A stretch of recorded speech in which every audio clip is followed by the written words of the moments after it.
A Catholic priest in South Carolina denied Holy Communion to presidential candidate Joe Biden last week due to the former vice president's support for legal abortion.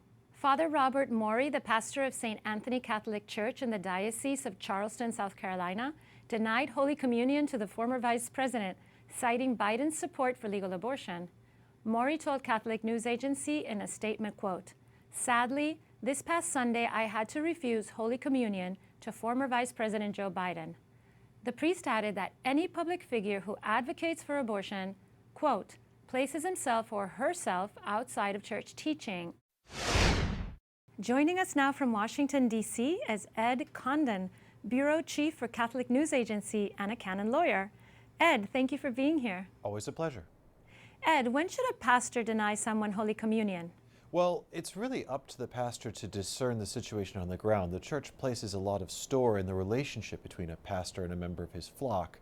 So there is, in a sense, some pastoral discernment that needs to be exercised, but there are nevertheless some clear, bright lines, and there's always a role for the diocesan bishop to have his own say in the matter.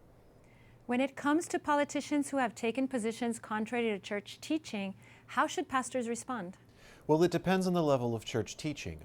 Different levels of teaching require different levels of obedience from members of the faithful. When we're talking about, for example, the right to life and the grave evil of abortion, the church is very clear that the taking of an innocent human life is something that every Catholic should deplore, and to dispute this is to doubt a teaching that rises to the level of, we say, credenda, that is, something to be believed with divine and Catholic faith, the highest level of teaching.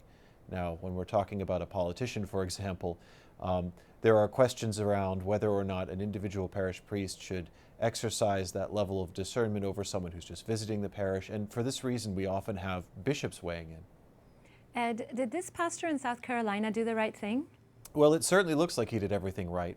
In addition to exercising his own good judgment, which he explained, and the referencing of various levels of church teaching, including documents from the Congregation for the Doctrine of the Faith, there's a clear policy in place in the Diocese of Charleston, dating back to 2004, leaving absolutely no wiggle room for this or any other priest in the diocese, saying that any politician who's publicly pro-abortion, who presents himself for communion, is not to be admitted.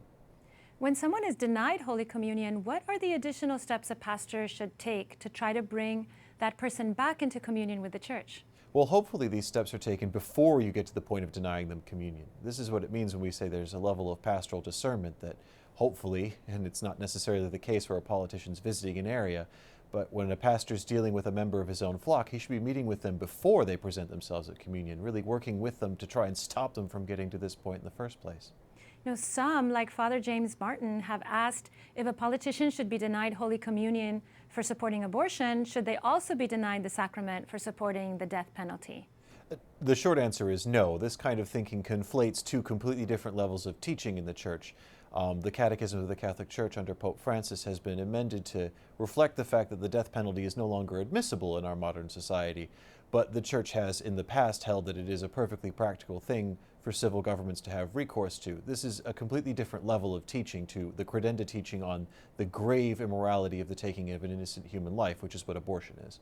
So it seems clear that someone who has publicly supported an intrinsic evil like abortion is not in communion with the Church. Why do you think there's so much confusion surrounding this issue? Well, I think we have to be careful around the language of not being in communion with the Church.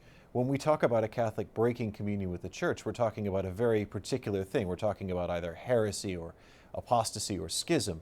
And those have a lot of separate criteria involved, and we have to consider things like, were they properly warned? Was the situation explained to them? Did they demonstrate persistence in their error after being, properly cautioned and having the matter explained to them?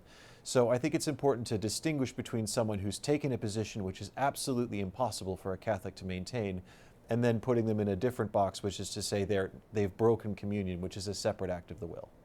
If there are pastors watching this who are trying to decide how to handle this issue in their own parishes, what advice would you give them? Well, certainly the best advice anyone can give any pastor is know your flock. Again, as was the case for Father Morey in South Carolina, you're not always given the opportunity to know the person in advance, and you have to use your own best judgment, but this is the reason why many dioceses have policies in place, that in the end the person that a parish priest should seek support and guidance from is his bishop. Ed Condon, Bureau Chief, Catholic News Agency. Thank you for joining us. Always a pleasure.